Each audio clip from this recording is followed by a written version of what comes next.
Salut tout le monde, j'espère que vous allez bien. Comme d'habitude, double pouce si vous voulez bien, merci à vous. Aujourd'hui je vais vous montrer une recette qui est très sympathique et très facile à faire. C'est un feuilleté de viande au fromage ail et fines herbes. Donc pour ce faire, et donc là je vais faire une sauce au madère avec. Donc il vous faut de la viande hachée. Donc là j'étais chez le boucher et puis j'ai trouvé un paquet. J'ai fait un mix de porc et de bœuf. Ça c'est vous qui voyez. Si vous voulez faire que du veau, vous faites que du veau.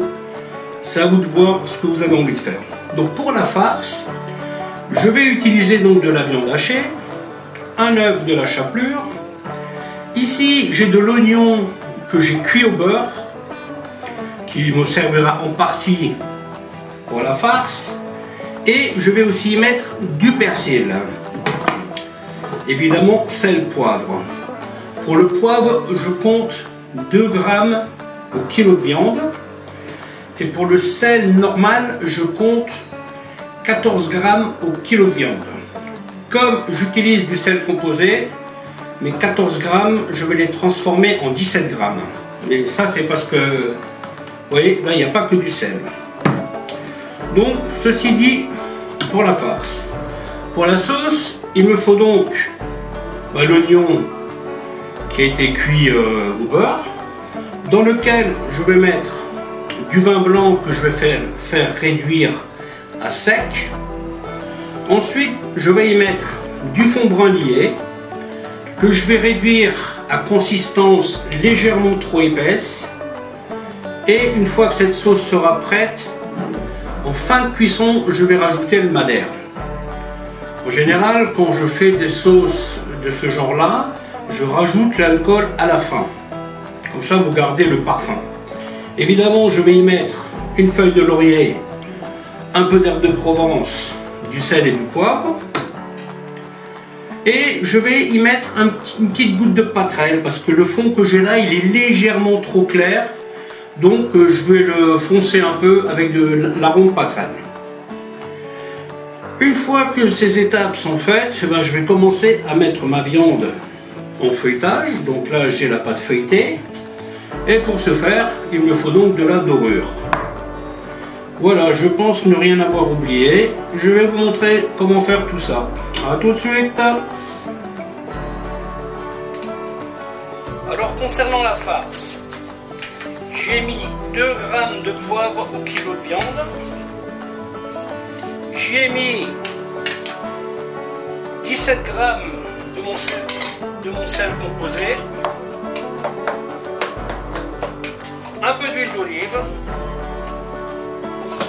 Une cuillère d'oignon que j'ai cuit au beurre ce matin. Un œuf, un peu d'huile d'olive. Et du persil haché. Et aussi de l'ail. L'ail, je l'ai cuit avec l'oignon ce matin. Donc bien entendu, il faut bien mélanger.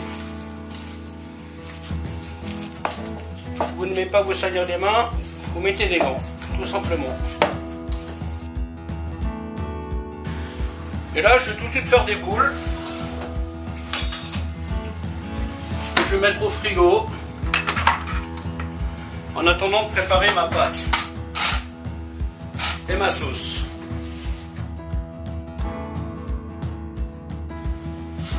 L'avantage de faire comme ça, c'est que du coup, vous savez combien de pâte il vous faudra. Ouais, vous pouvez compter 2 boules par personne. Ça fait 200 grammes de viande, un peu plus. Hein. Bon, parce que là, il y a une petite réduction qui va se faire quand même. Hein. Parce que là, il y a à peu près 10% de matière grasse. Hein. Cette matière grasse ne reste pas à la cuisson. On met la sauce en route.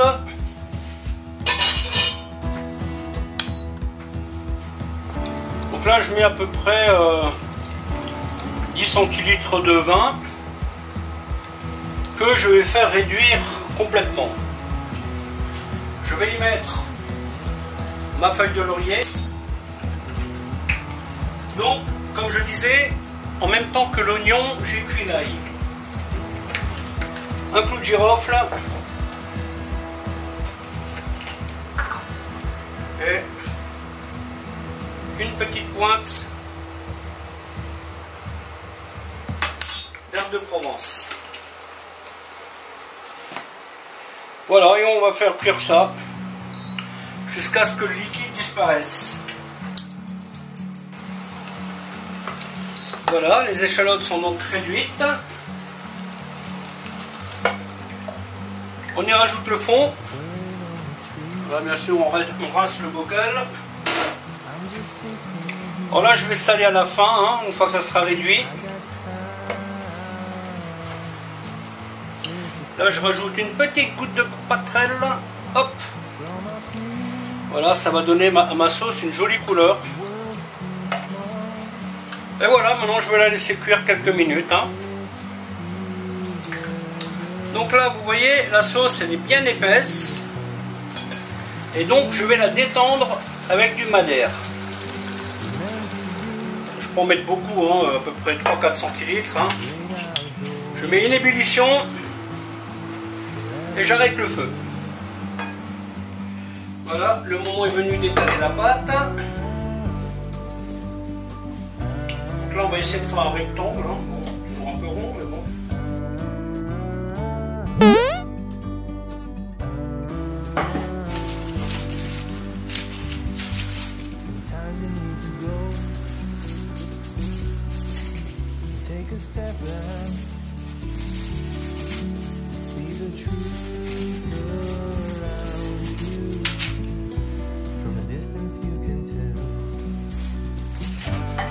C'est pas une nécessité que tous les bords soient droits. Hein.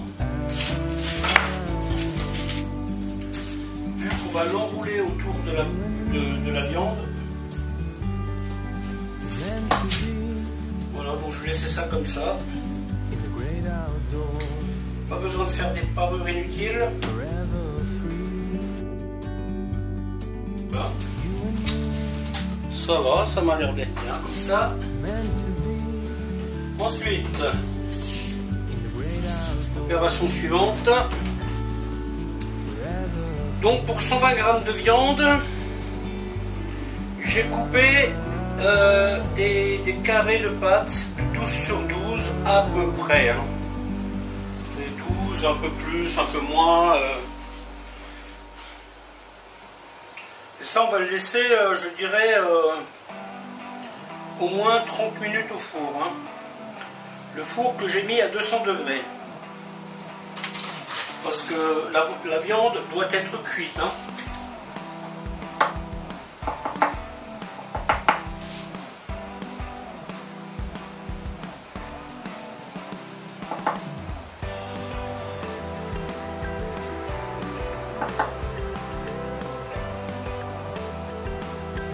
Si vous n'avez pas la pincette, c'est pas grave. Hein.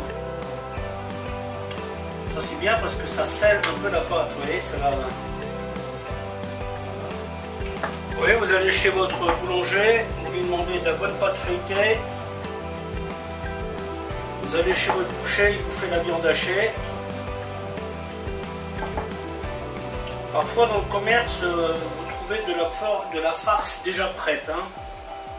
La farce à tomates. Après, c'est des produits que moi je vous déconseille. Hein. Moi j'aime bien savoir ce qu'il y a dans ma farce. Hein. Donc quand vous allez chez votre boucher, vous lui dites bah, tiens, je veux ça et ça. Il le hache devant vous. Là vous êtes sûr. Hein.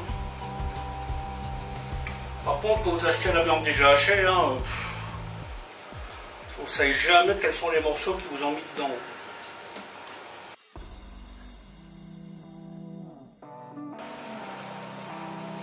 Pour ça, ça peut vous faire une petite entrée sympa. Vous voyez, vous en donnez un par personne. Vous donnez, bon, après, pour faire un plat, après, il y a moyen de faire plus gros. Hein, mais le problème de plus gros, c'est que le temps que votre viande cuise, la pâte risque de brûler un peu, hein. Donc je pense que là c'est la taille idéale, hein.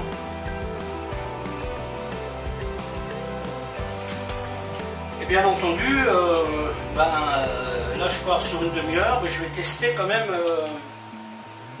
la cuisson de la viande, hein. Ça c'est important, hein. Ensuite, une fois que ça c'est fait, on met un petit coup de lustrage.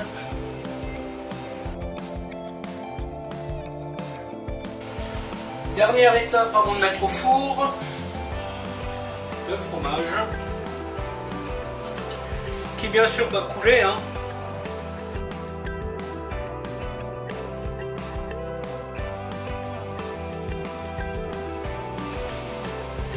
Et voilà, c'est prêt à mettre au four. 30 minutes à 200 degrés.